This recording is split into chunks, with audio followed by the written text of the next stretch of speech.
Hey, what do you know? It's time for another living environment Bellringer for my best living environment class. That's you. You're number one.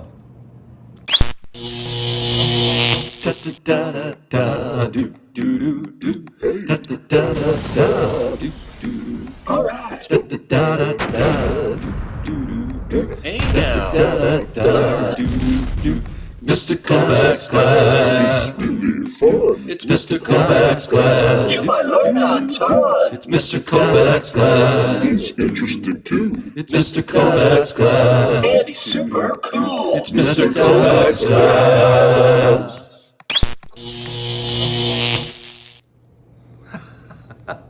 Woo, that cracks me up. Get it? Because substrates have to fit into the enzyme at the active site. But if the enzyme becomes denatured, it doesn't fit. And so I might head out and that's dope, yo. All right, so we're doing the lab on enzymes and pH. So pH is one of those conditions of a solution, which makes a difference. The others that really make a difference are gonna be temperature.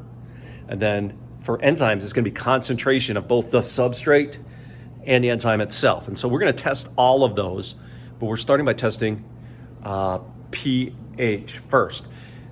So remember, in our lab, we're going to be testing different pH. pH is going to be the MIX, the manipulated variable. What are we going to measure? We're going to measure how much starch the amylase digested. So the digestion of starch is our dependent, DRY variable. And then we'll keep everything else the same. Control variables like we're going to heat every test tube up to body temperature, right? It makes sense because we want to test amylase, which is it's an enzyme that works in the mouth. You would imagine the mouth would be about 37 degrees Celsius is body temperature. That's 98.6 on the Fahrenheit scale. It also would have to be the same when we use the different solutions, A, B, C, we're gonna put the same amount in each test tube. When we add enzymes, right? When we add enzymes, we're going to add the same amount of enzymes to each test tube. So those are also controlled variables. And then they're going to sit warming again at the same temperature for 10 minutes. So the same amount of time. So you see how many controlled variables there are. The only thing that's going to be different about the test tubes is going to be the pH of the solution. All right, actually that's not entirely true.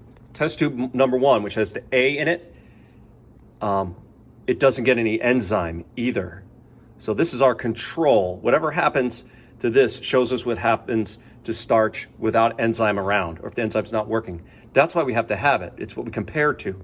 It's our control group, just starch. We have iodine, which you know turns this kind of blackish blue color when exposed to starch, right? So if you put iodine into a test tube, if it turns blackish blue, it means the starch is still in the test tube. It has not been digested by a hydrolytic enzyme. If it turns kind of, I think in this side it'll turn kind of a reddy brown, that means it's been partially digested, like some of the starch is still there, but some has already been turned into disaccharides and some perhaps even into monosaccharides. On your second test, you're gonna basically do everything again, but now you're gonna test with Benedict's. Remember, Benedict's is blue and changes colors depending on the presence of monosaccharides. Right? The more monosaccharides, the more the color changes. So this will tell us how much digestion has happened, right? Just like iodine will. This probably tells us a little bit more detail about how much has happened. The only thing you need to remember with Benedict's, of course, is that it only works when heated. So these test beakers have water heated to just below boiling, right? 100 degrees C is boiling. They're at 95. That's the temperature that Benedict's seems to work the best at. Okay, again, test tube A, your test tube number one, is control. That was what Benedict's would look like if there was no action. All right, good. I'm looking forward. My fourth period class, periods 3 and 4 today are doing the lab. My periods 2 and 7 class will finish the lab. They started tomorrow. All right, let's get her done.